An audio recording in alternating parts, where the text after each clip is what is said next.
暁は集った。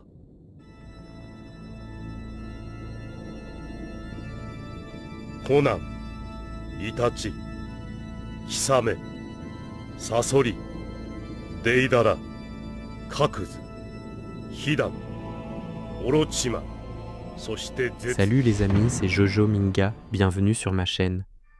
Aujourd'hui, on va plonger dans un mystère qui a fasciné tous les fans de Naruto, les fameuses bagues de l'Akatsuki. Ces bagues ne sont pas de simples bijoux, elles ont une signification profonde, à la fois symbolique, rituelle et stratégique. Alors, installe-toi bien, car je vais t'expliquer en détail pourquoi chaque membre de l'Akatsuki devait porter une bague, et surtout, pourquoi elles étaient si importantes. L'Akatsuki est une organisation qui adore les symboles. Le manteau noir aux nuages rouges représente la pluie de sang et la guerre. Le chapeau de paille symbolise l'anonymat et le mystère. Et les bagues, elles, sont la marque ultime de l'appartenance à l'organisation. Sans bague, impossible d'être reconnu comme membre officiel. C'était littéralement une carte d'identité, mais version ninja. Chaque bague de l'Akatsuki est unique. Elle porte un kanji gravé qui représente une direction, un chiffre ou un élément symbolique. Chaque bague est attribuée à un seul membre et il n'existe aucune duplication.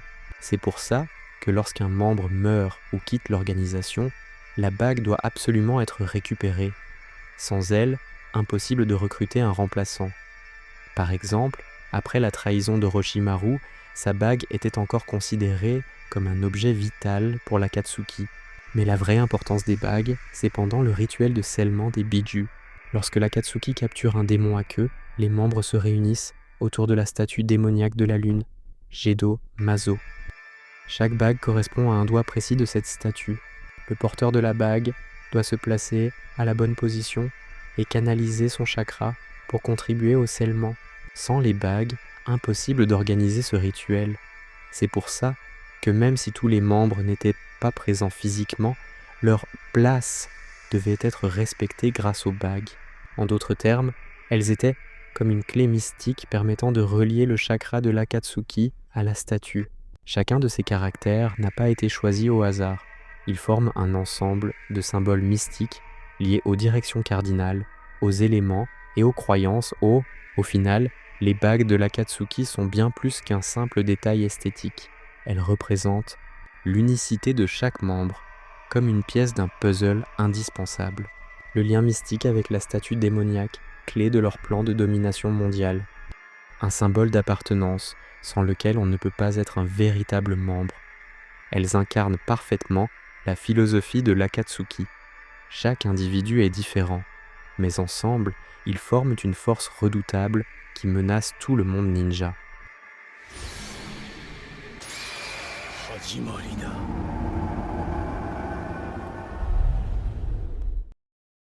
Place maintenant aux porteurs de bagues et leur signification. Commençons Itachi, le génie tranquille de l'Akatsuki. Sa bague rouge sur l'annulaire droit symbolise à la fois la mort et le sacrifice. Pourquoi rouge ? Parce que Itachi a vécu pour protéger Konoha, mais il a dû devenir l'ombre et tuer pour sauver son village. C'est un rouge qui hurle pouvoir et tragédie. Imaginez même son doigt raconte son destin. Kisame, le requin de Kiri, avec sa bague sud, ça lui va comme un gant. Le kanji sud pourrait symboliser son origine géographique, village de Kiri, mais aussi sa force sauvage et implacable comme l'océan, et son doigt, l'annulaire gauche, pour montrer qu'il est un fidèle soldat, mais toujours en second plan derrière Itachi. L'artiste explosif Deidara adore le bleu, la couleur de la créativité et de l'infini, ce qui correspond parfaitement à son art de l'explosion. Sa bague, sur le pouce droit, montre qu'il est indépendant et extraverti, prêt à imposer sa vision artistique au monde. Sasori, le marionnettiste macabre, mais fascinant. Sa bague rouge sur le majeur gauche symbolise la mort artistique. Chaque mouvement de ses marionnettes raconte une histoire. Sa bague est comme une signature de mort élégante. Hidan, immortel et fanatique religieux. Sa bague 3 correspond à son rôle occulte dans l'Akatsuki et à sa nature rituelle. Le majeur droit montre son engagement total et le chiffre 3 est associé à ses rituels sanglants avec Jashin. Oui, c'est gore mais fascinant pour les fans.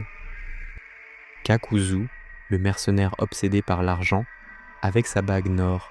Le kanji nord symbolise la direction stratégique et le contrôle, et son pouce gauche montre qu'il est pratique et manipulateur. En gros, cette bague lui correspond à 100%.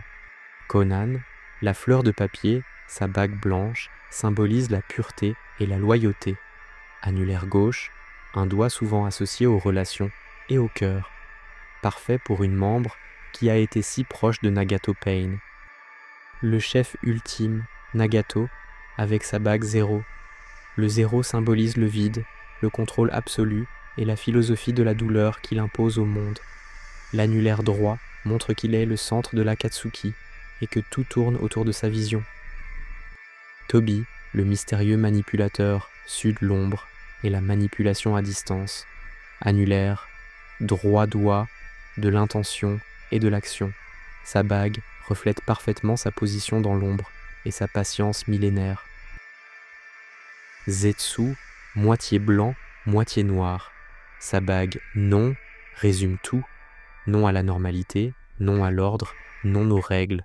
Et le pouce droit guide action et manipulation subtile, exactement son style. Et voilà, tu sais maintenant pourquoi ces fameuses bagues étaient si importantes pour l'Akatsuki. Si toi aussi, tu trouves que cet objet culte mériterait d'être mieux connu, lâche un gros pouce bleu, abonne-toi pour ne pas rien manquer à mes prochaines vidéos sur Naruto. ここより世界に至るコナン、イタチ、ヒサメ、サソリ、デイダラ